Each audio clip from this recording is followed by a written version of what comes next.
Hey guys, how's it going? Today we're going to do an unboxing of the Valve Index. So this is a VR headset that came out last year, 2019. And yeah, this is considered by many to be one of the top, if not the top VR headset on the market right now.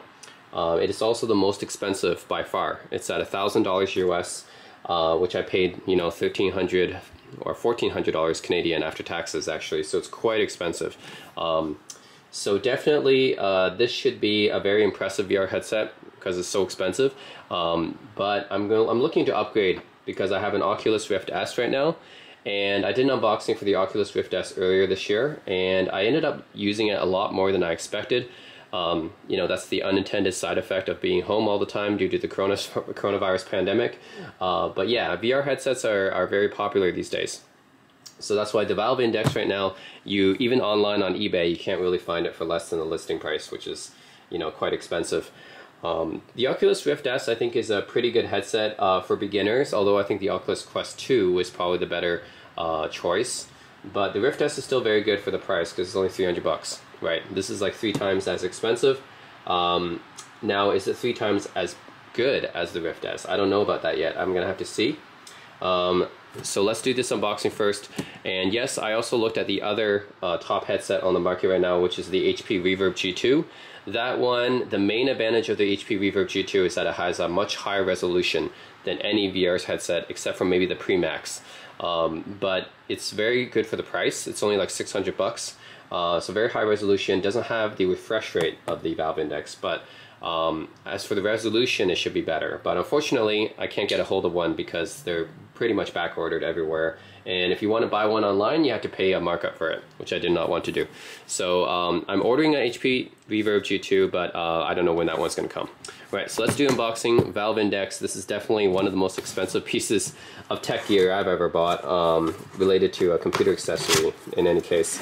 So yeah, it comes with, this is the full set. So it comes with the headset, the controllers, which are considered by many to be the best VR controllers on the market, the Knuckles controllers, and the Lighthouse VR stations. So that's another way it's going to be different from the Oculus Rift S, because the Rift S has the interior tracking, whereas these ones use Lighthouse tracking, which should provide better tracking at the cost of being, a little bit more cumbersome to set up. So, all right, let's take a look. Oh, this is what we get inside. So this box is actually massive, right? I thought my Oculus Rift S box was big. This box is really big. I'm even using my wide-angle lens for my Sony to record this right now. It's still really not enough to cover this box. It's just a massive box. Yeah, and this is what you get inside. So you get the headset itself, and then you get the 2 Knuckles controllers and the 2 Lighthouse stations. And I really have not used exterior tracking since the original Oculus Rift, which I was an early adopter for, remember? I actually paid the full 800 bucks at the time for the original Oculus Rift, which came with these sensors, and the Oculus Touch controllers, right, which is like 400 bucks at the time. Yeah, so headsets definitely have improved since then. So I paid 800 bucks for the original Oculus Rift plus the Oculus Touch controllers. Now for 1,000 you get the best headset on the market apparently. We shall see. So yeah, these are the Lighthouse stations, the Steam VR 2.0. Lighthouse stations, I believe, which should really help with tracking. So it looks like they can be mounted somewhere. It's got mounting threads right here. They both require some kind of cable here to be attached, maybe for charging, or just attached to somewhere else so that they can be charged. Assembled in the USA. That's pretty interesting. So these things are actually made in the USA. That is actually surprising, right? Considering all the tech that we get these days that's made in China. Assembled in the USA or made in the USA. That's amazing, actually.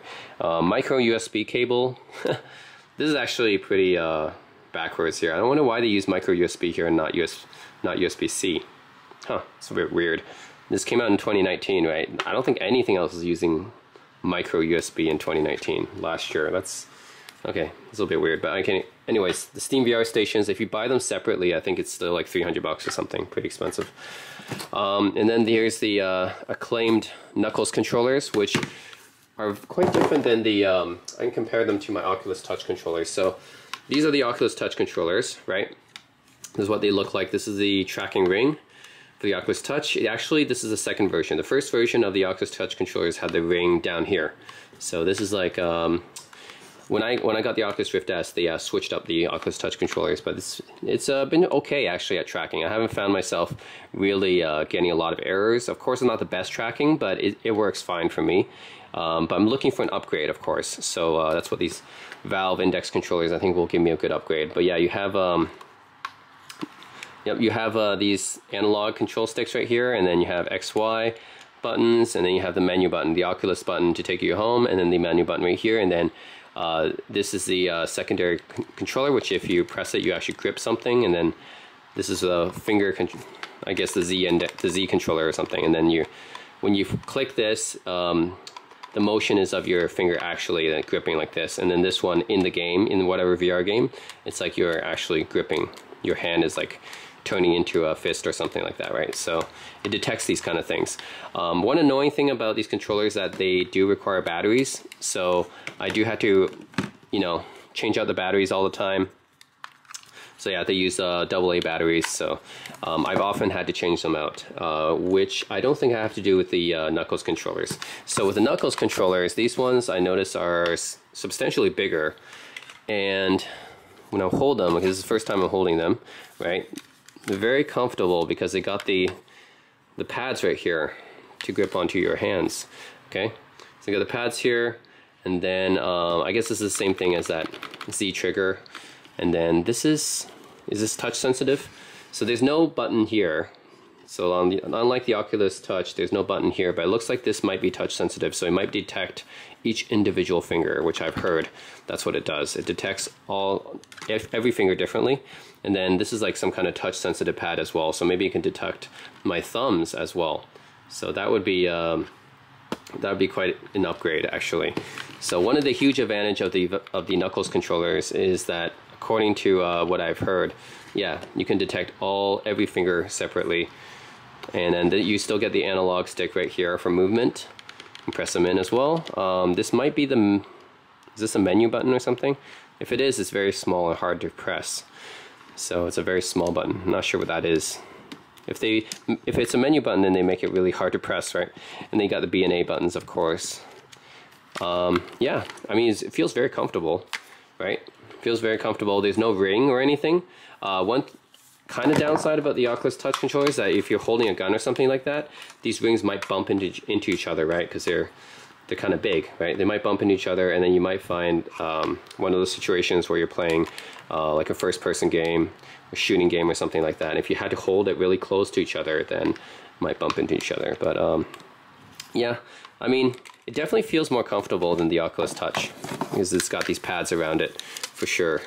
It definitely feels more comfortable, and it's bigger. So yeah, it's interesting. It's like a grip, right? This is like a grip, whereas this is like more holding. This is like more holding like I don't know, just like handlebars or something like that. Right? It's like you're holding handlebars. This is like actually a real solid grip. I don't know how to explain it well, but I do like I think it's definitely more comfortable. The Knuckles controllers are very comfortable to hold for me. The Oculus Touch is like it's fine. I mean, it's definitely still pretty comfortable, but I think I do like the Knuckles feeling better, and I bet this one performs better as well, because that's what I've seen and heard from the reviews, is that these are the best VR controllers on the market right now. Right, even the new HP Reverb G2, the Windows mixed reality stuff, none of that has great controllers. So if you want the best controllers, the best VR controllers on the market, I think the Valve Index is still the way to go, right? And the HTC Cosmos Elite uses the old style HTC controllers, which are, really outdated, because that's like from back in 2015, 2016, right? Those controllers are old. So this is still the most up-to-date controllers that you can get on the market for VR tracking. So I think these are the best controllers still. Cool. All right, and then finally, you get this Hello Worlds. That's a play on the programming Hello World program that you would run for the first program. And I bet this is an instruction manual. Yep. Setup guide. It's impressive. I don't know how many products Valve actually makes. Like, how much hardware do they actually make? I don't know how many they made before, but this seems like a pretty solid packaging and everything, considering they don't make that much hardware, right? They're not known as a hardware maker. So it's pretty interesting. Setup guide. Oh, this is just setup guides in different languages. Okay. Plus, you get what looks to be a cloth for cleaning, a fiber cloth. Okay, that's cool. So yeah, they just put every language in here. That's kind of interesting. Okay, I'll look at the setup guide later, of course. I'm going to need that. I like how this manual just attaches to this with Velcro. It's like, yeah, really attaches here with Velcro. Okay, it's like it's really part of the box, huh? And then, of course, you get the headset. Oh, man. So this is the Valve Index. Wow, interesting. So it's got sensors here, right, on the outside. And then I've heard these speakers are really good, too. Now, I don't mind my Oculus Rift S speakers. I don't think they're bad. And, of course, you can always plug in an external one. But I have to admit that it could be better, so I'm pretty excited to try out these speakers actually. So yeah, these speakers, you can move like this, up and down, depending on the shape of your ears, of course, shape of your head. And then these cables, oh man, these are really heavy duty cables. And what is this one? This is probably another adapter or something like that. Maybe it's adapter for the Steam VR stuff. Okay. And this USB-A port and a display port, not HDMI. So it's a display port, full size, of course. Okay, that's cool. And the actual headset itself, you can adjust it much the same way as the Oculus Rift S. You can adjust it with this pin on the back. Okay, that's cool. So let me show you my Oculus Rift S for comparison. So this is the Oculus Rift S. It is roughly, I would say, around the same size. I'm not going to say the Valve Index does look a little bit lengthier, but it's not like all that different. Okay, well, they shouldn't be this different anyways. Okay, so yeah, the Oculus Rift actually terminates in it does terminate in a full display port. Yeah, and I used the included mini display port adapter from my laptop, right? And then it has the same kind of head adjustment band up top here, and it has the same kind of adjustment kind of knob or dial here at the back. Same thing, right? The Oculus Rift S has this as well, and I think this is a good design. The original Oculus Rift, which I had the head strap adjustment on top, which is not as comfortable. This is the design that was originally, first headset that used this that I tried was the DJI goggles, actually. So DJI goggles was the first one I tried this design in, and it's very convenient, actually. Okay, and then for the Oculus Rift, right, you have the two sensors on as well, very similar to the Index there as well. Except the difference is that the Rift S does not require any kind of external tracking sensors, no lighthouse tracking, which makes it a little bit easier to set up, but then the tracking isn't as accurate either. And there's one sensor on top, Valve Index does not have that. And then here you have the adjustments for the eyes, right, and more sensors here. And the 3.5mm jack here. This Lenovo logo, despite the fact that it's actually made by Facebook. It's interesting. Let me go over the specs of both headsets here. Obviously the Valve Index should be better because it's way more expensive. So the Oculus Rift S, they both have LCDs, two LCDs. There's no OLED on either of them, unfortunately. No OLED. I think to get OLED you have to go with the HTC Vive Pro. The Valve Index is a high resolution. So the Rift S runs at 1280 by 440 per eye, and the Valve Index runs at 1440 by 1600 per eye. So you get a slight increase in resolution bump. I'm not going to say it's as high as the HP Reverb G2. That's definitely way beyond either of these, but definitely the Valve Index has a high resolution. And the refresh rate. So the Oculus Rift S only has an 80 Hz refresh rate. So this is definitely, I think you need at least a 90 Hz. But 80 Hz, from what I've been playing, is okay for me just because I don't get motion sickness very easily. But for people who get motion sickness easily, then I wouldn't suggest the Rift S because it's only 80 Hz, right? Whereas the Valve Index can go all the way up to 144 Hz, but it's adjustable, right? It's adjustable all the way to 144 Hz, and then the field of view is a lot higher on the Valve Index. So I believe the Oculus Rift should be around like 110 or something like that, and then the valve index should be 130. So it definitely has a higher field of view. This one has 5 cameras, of course, built-in cameras for tracking. No lighthouse sensors required, no external sensors required, which is actually quite convenient because the first Oculus Rift I needed sensors and it was really a hassle to set those up. The valve index needs base stations, so very similar to the first Oculus Rift, except I think these should be easier to set up than the original Oculus Rift sensors, so I think that should be better. It's just the part about the external sensors I don't like setting up is just the cable management. I think that's the thing I don't like. It's not actually the fact of setting them up, it's the cables, right? I don't like dealing with the cables. But yeah, and the valve index is heavier. 1.8 pounds, Oculus Rift S is only 1.2. So I'm going to see how comfortable these are. The Oculus Rift S has been fairly comfortable for me. It's fairly light. And the HP Reverb G2 is also fairly light from what I've heard. So yeah, the valve index, yeah, a bit more heavy, we'll see. And yeah, the speakers actually on the Oculus Rift S, you don't see them really externally, right? The original Oculus Rift, the original one had kind of speakers like this that kind of like, you can see them externally like this, but I think this one is actually kind of hidden.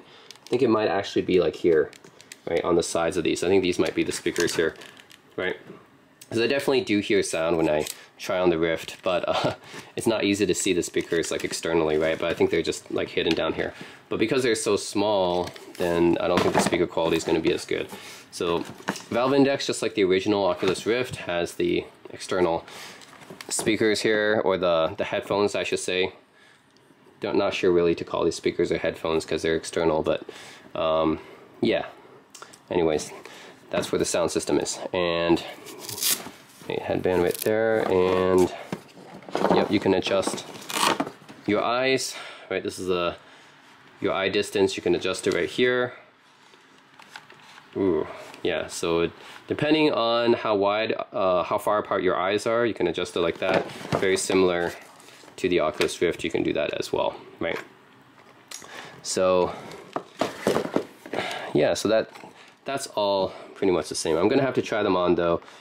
This button might be, I'm not sure what this button does. Yeah, we don't have a button there, so I don't know what this button, it might be a menu button or something. That's pretty much it. That's the valve index. Certainly looks pretty high quality to me. Higher resolution, higher refresh rate, higher field of view. And what I really like about the valve index, though, I think what should be a big difference is the Knuckles controllers. So can't wait to try these out. This should be a huge upgrade over my Oculus Touch controllers, but we'll have to see again. But yeah, I've heard a lot of good reviews and a lot of feedback about the valve index controllers, so I can't wait to try those out. And I should have better tracking from the Lighthouse tracking, the Steam VR 2 stations, and the higher field of view and the higher refresh rate from the valve index. And the slightly higher resolution as well should give me a nice upgrade over the Rift S. Of course, this costs 3 times more, so I would expect it to be a lot better, right? And that's it, guys. That's pretty much the unboxing and the comparison with my Rift S. And yeah, next up I'll have the HP Reverb G2 whenever I can get it, but I'm gonna get that one in and do a comparison between that one and the valve index, because really, I think those are the 2 top headsets on the market. I'm sorry, HTC Vive, but you're not really in the battle here. I think the top 2 are either the HP Reverb G2 and the Valve Index.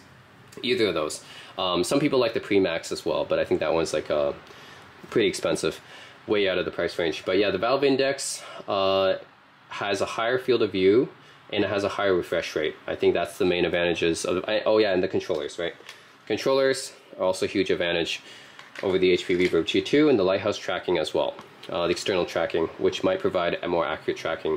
And the HP Reverb G2, the only advantage that it really has is the higher resolution and perhaps the lower rate as well. So those are the main advantages, but the higher resolution is a big deal because it is a lot higher resolution. It's not like a little bit higher. Like this is like a little bit higher than the Rift S, but the HP Reverb G2 is like, yeah, the resolution is quite high from what I've seen. So yeah, the HP Reverb G2 has a resolution of 2160 by 2160. So that's per eye. So that is a pretty massive boost, right? A lot more pixels than either of these. So that's the one headset I want to get to test out against the Valve Index. I want to see what makes a bigger difference to me. Of course, depending on what game you play. If you play fast action games, like very fast-paced games that require fast response times, then I think the Valve Index is better, right? It's got a faster refresh rate, it's got a wider field of view. But if you're looking for games that require maybe just, you want to experience, you know, the increased sharpness, right? Just looking ahead, then I think the HP Reverb G2 might be better because the increased resolution should make a difference, right? Given that huge increase. But we shall see when I get that headset. For now, I'm going to test out the Valve Index. This should be a much bigger upgrade over my Oculus Rift S, and I can't wait to test it out. As I've been playing a lot of hours of VR chat, I think this year I've been playing VR games, you know, a lot more than I expected. So that's why I made this upgrade, even though the Valve Index is so expensive. I went for it anyways, just because, you know, it's what I actually do, right? Like, I'm actually going to play VR a lot, and I pay a lot for technology sometimes that I don't really use, but in this case I'm actually going to use it. So, alright, so underneath this is actually another set of items. So if I lift this up, now we get another set of items. So interesting. Now we get this foam kind of headset. Oh, it's actually feels pretty nice. Yeah, it's like one of those plush foamy things. Okay. Oh man, it's almost like one of those stress balls that you squeeze, right? It feels really nice, but it's like a headband to help the comfort, maybe. Okay. And then next you get, oh, what's this? This is for the, oh, I guess this is for the Knuckles controllers. So you get 2 sets of micro USB cables. I don't know why they gave us like outdated cables just for use with these controllers. Why not use USB-C, right? They give us outdated cables you can't use anywhere else, really. And then lanyards. Your lanyards for the Knuckles controllers, although they're already pretty comfortable and already come with lanyards, so I guess these are like replacement lanyards or something. These are mounts, so I guess it comes with mounts for the Steam VR Lighthouse modules, or the sensors, right? So yeah, that's good. This is a lot easier to set up than my old Oculus Rift, because the original Oculus Rift had these like tall, thin, long sensors, which is a little bit unwieldy. But these ones, you can, like, you know, unscrew them and then take them apart, so it's a little bit more portable, I guess. So yeah, these two mounts are for the sensors. And then you get screws, I guess. This might be for mounting it somewhere else. I don't think I'm going to mount it to the wall or anything, but we'll see. So 2 sets of screws for these, for the mounts, I guess. And then this is interesting. Okay. More cables. Oh, okay. This is a charger. Very unique charger. Okay. Now this, I hope, is USB-C. No, it's a barrel adapter. Okay. So it uses a proprietary barrel charger. Yep. Okay. So they can only be used with this charger then. And then you get the AC adapter plug, US, of course. Alright, and then here we got, there are a lot of stuff that comes in this box, that's why it's so big. This is another adapter. It's probably for the sensors, I'm guessing, because there's 2 of them. So these are probably for the sensors. So the more cables. The one thing I don't like about external sensors is the amount of cables that you got to deal with. So you got more cable management to do when you buy external sensors. That's one thing I like about the cameras that are in the Oculus Rift S, that kind of tracking. I know it's not as accurate, but it's definitely more convenient. And then these are different adapters, or, okay, this is another US adapter, this is another, oh man, okay, so it's another charging adapter. Oh, these are for the sensors, okay. So yeah, each of the sensors need their own adapter. Okay, I was hoping that the sensors would feed into some kind of master receiver system, much like my LG wireless soundbar did, but you know, with the rear speakers and surrounds. But unfortunately, it doesn't work like that. It looks like each of these sensors have their own separate adapters and their own separate cables to power them. Okay, so this is serious stuff. So this actually requires a lot of power then. So yeah, each of these require their own power. So initially thought that this was a cable to connect them, just like a set of like bookshelf speakers or something like that, or surround speakers. But no, these are separate power adapters for these, and they have to be connected, and that's going to take up a lot of extra slots on my power bar. Okay, that's pretty much it. That is a lot of stuff that came in this box. That's probably why it's so big. But that is a lot of extra stuff for the sensors. Okay. Oh man. Alright, I got a lot of cable management to do. And that's pretty much it for the unboxing. Okay, so good news is that the Knuckles controllers actually charge with USB-C. So this is a good thing. My Oculus Touch controllers needed AA batteries, so these guys don't need any batteries. You can just recharge them with USB-C cable, which everyone has. So I don't know why the Lighthouse 2 stations, the sensors, charge with micro USB, but the controllers charge with USB-C. They should just all be USB-C, right? So I don't know why they just use different standards or whatever. But yeah, these are USB-C, which is good. This is the latest standard. Everyone has these cables. Don't know why the sensors have micro USB, which is an old, outdated standard. So anyways, at least these can recharge. Yeah, also by the way guys, I was wrong about this little button here. I said how it was like hard to press when I first saw it, but yeah, when you just have your thumb over it, it's actually not that hard to press. You just turn it on like that. So that's actually the power button for the controllers, and you turn it on by just pressing them in, and it's, even though they look really small, they're actually not that hard to press when you actually use them. So I just want to say I was wrong about that. Another thing that's kind of neat about the Valve Index that my Oculus Rift S doesn't have is, in addition to the head strap adjustment here and the back adjustment here, that's for the size of your head, and for the diopter adjustment, there's also another adjustment here. And this knob I think is also for related to the eyes, I think. So you can, I think this is the distance between your eyes and the virtual screen inside, so you can adjust that as well. See. So that's also an additional adjustment that the Valve Index offers. That's pretty cool as well, right? But I don't see any external headphone jack, so I guess you can't really plug in your own speakers or headphones, but that's fine because I think, according to the reviews, these ones are very good. So we'll have to test that out. That's it guys, that's the unboxing of the Valve Index. Thanks for watching.